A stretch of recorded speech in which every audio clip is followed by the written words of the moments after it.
Kemudian Alkitab berkata begini, hati yang gembira adalah obat yang manjur, tetapi semangat yang patah keringkan tulang. Bapak Ibu Saudara, ada banyak orang di luar sana berusaha keras untuk menjaga hidupnya agar tetap bersukacita.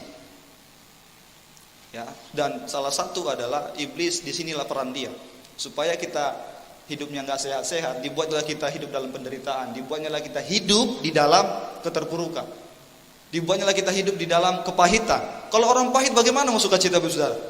Saya mau tanya, bisa nggak kita sukacita kalau kita lagi dalam kepahitan? Enggak lah, lihat orangnya itu aja pun kita udah mumet kepala kita. Mau sukacita bagaimana? Senyum pun susah. Jadi Alkitab ini nggak berlaku jadi dalam hidupmu, nggak berlaku.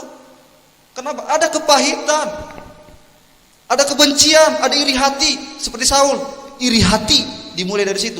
Itulah awal dari kehancuran gitu. Ya, nggak berlaku jadinya ini. Alkitab sudah bilang hati yang gembira adalah obat yang manjur. Saya kasih satu contoh sederhana, Bapak Saudara. Saya baru ini mengalami. Ya mungkin saya boleh ceritakan secara terbuka kan begitu ya. Saya waktu itu pernah mengikuti medical check up. Saya tahu saya orangnya sehat begitu ya. Nggak mungkin saya ada sakit begitu kan. Saya mengikuti medical check up dan saya medical, lalu selesai beberapa hari kemudian hasilnya keluar, Bapak Saudara. Tiba-tiba ada vonis sakit saya dibuat di situ. Sakitnya adalah bronkopneumonia. Saya kaget.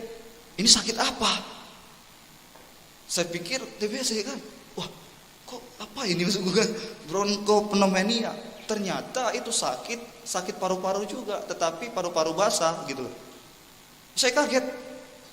Detik itu, saat itu, ketika saya mendapatkan kabar itu, saya yang merasa tidak pernah sakit, saya merasa sehat-sehat, tapi gara-gara saya medical check up, dan malam itu tiba-tiba Bapak Saudara, saya sesak, seperti orang mau mati. Langsung saya telepon asuransi saya mau ke rumah sakit ini. Saya bilang begitu. Kenapa? Karena hati saya sudah dipenuhi oleh apa? Ketakutan. Benar Bapak Saudara, saya langsung sesak detik itu yang seharusnya tidak pernah sesak. Karena saya tahu saya sedang sakit. Hati Bapak Saudara dipengaruhi dan saya mengalami sakit itu. Tapi saya mulai bergumul dengan Tuhan, Tuhan tolong jangan pula begini, kok begini kali hidupku begitu. Masa gara-gara ini doang kok begini gitu. Nah, akhirnya apa? Saya biarkan. Saya melakukan apa yang saya kerjakan, udah biarin aja. Ya Pak ya. Saya happy aja. Saya seperti tidak punya sakit kan, santai aja. Ya, karena memang hati yang gembira adalah obat yang manjur, tetapi semangat yang patah itulah yang membuat kita hancur, Bapak Saudara. Itulah peran iblis itu membuat hidup kita itu menjadi hancur. Sehingga apapun yang kita usahakan semuanya akan sia-sia. Nah, Bapak Ibu Saudara, seperti apa kita saat ini? Sudahkah kita menjaga hati kita? Sudahkah kita menjaga hati kita dengan segala kewaspadaan atau hanya sekedar jaga? Sudahkah kita menjaga hati kita daripada iri hati? Sudahkah kita menjaga hati kita daripada kebencian? Sudahkah? Kalau belum Bapak Ibu Saudara, artinya kita sudah gagal dalam menjaga hati. Apa kalau ada katakan, ku berikan hatiku. Hati yang mana Bapak Saudara? Sudah hancur kan? Udah rusak. Iri hati, kemudian sakit hati, benci sama orang, udah terpotong-potong itu hati. Nggak lengkap lagi. Hati apa mau dikasih sama Tuhan? Itu hati yang terbaik. Yang menjadi security atas hati kita adalah kita. Jangan berharap Tuhan jaga. Tuhan sudah kasih security, yaitu firman Tuhan. Tetapi selebihnya kerjakan.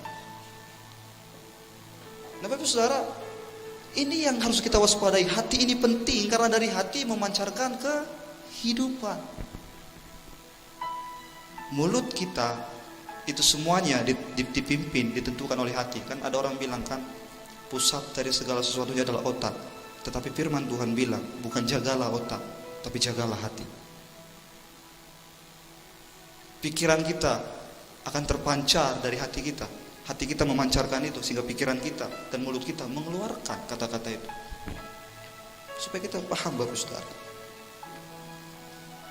Bapak Ibu, mari kita sadarlah, sudah tidak waktunya lagi ogah-ogahan, sudah tidak waktunya lagi tidak mau berubah, tapi sudah waktunya kita harus benar-benar siap untuk menghadapi semua masalah ini. Apapun yang kita alami, jaga hati, jangan cepat marah, karena kita menjadi security. Jangan cepat emosi, jangan cepat kepahitan, jangan cepat mendengki orang. Pikirkan itu Bapak Saudara. Kalau kita sudah seperti itu, kita terjebak, ya, kita terjebak. Boleh next Pak? Yang terakhir Bapak Saudara. Kalau udah terakhir biasanya yang buta melihat Bapak Saudara, ya. Biasanya begitu. Kalau udah terakhir ini yang buta itu melihat, kan? Kita nggak tahu tuh. Yang terakhir Bapak Saudara dikatakan dalam slide, apakah hari ini hati kita membenci seseorang? Apakah hari ini hati kita belum memaafkan seseorang? Apakah hari ini aku iri dengan seseorang? Pikirkan itu. Kalau masih terjadi seperti ini, ingat Bapak Saudara pesan saya, bahwa itu adalah kegagalan kita di masa depan. Seperti Saul, seperti Kain, seperti Absalom. Semuanya itu adalah orang-orang yang gagal. Bahkan Absalom mati karena kebodohannya, karena amarahnya. Dia tergantung di atas pohon, nyangkut lehernya Bapak Saudara. Karena apa? Karena ingin membunuh. Dia mati sendiri. Karena apa? Karena kemarahannya, kebodohannya. Jadi harus hati-hati Bapak Ibu. Segala sikap dan tindakan kita itu bersumber dari hati. Jika hati jahat, maka sikap dan tindakan kita juga pasti jahat. Jika hati kita dipenuhi dengan kedagingan, maka hidup kita juga akan dipenuhi dengan hawa nafsu. Jika hati kita terluka, maka kita juga akan melukai orang. Jika hati kita pahit, maka kata-kata yang keluar dari mulut kita biasanya tajam dan penuh dengan kebencian. Apa yang ada di dalam hati itulah yang menjadi lensa untuk melihat dunia. Oleh sebab itu dalam Amsal berkata, jagalah hatimu dengan segala kewaspadaan, karena dari situlah terpancar kehidupan. Pikirkan Bapak Ibu Saudara,